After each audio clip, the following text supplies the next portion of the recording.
Magandang araw mga kagabay. Ngayon po yung October 5, 2025, araw po ng linggo.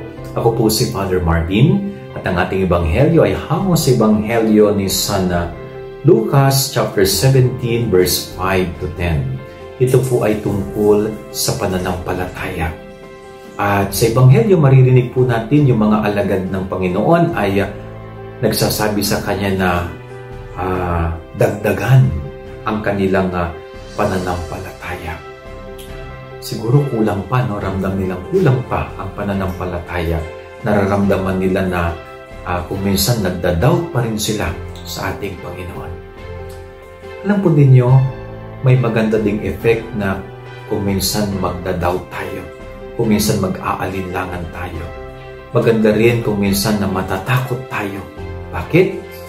Para sa ganon, alam natin sa sarili natin na limited ang ating kakayanan at kailangan natin ang Diyos. Pero, so ito po pagnilayan natin ha. Huwag nating sabihin na malakas na ako, malakas ang aking pananampalataya, wala na akong dapat tanungin, wala na akong dapat pag-alinlangan. Hindi ho. Pag ang isang tao walang pag-aalinlangan na sa kanyang sarili, ibig sabihin bilib na siya sa sarili niya. Pero kapag ang tao nakararanas pa rin ng takot ng pag-aalinlangan, yan ay sign na kailangan pa rin niya ang Diyos sa kanyang buhay. Yan ang ating gabay aral ngayong maghapon. God bless you sa lahat. Pagpalain kayo ng Panginoon.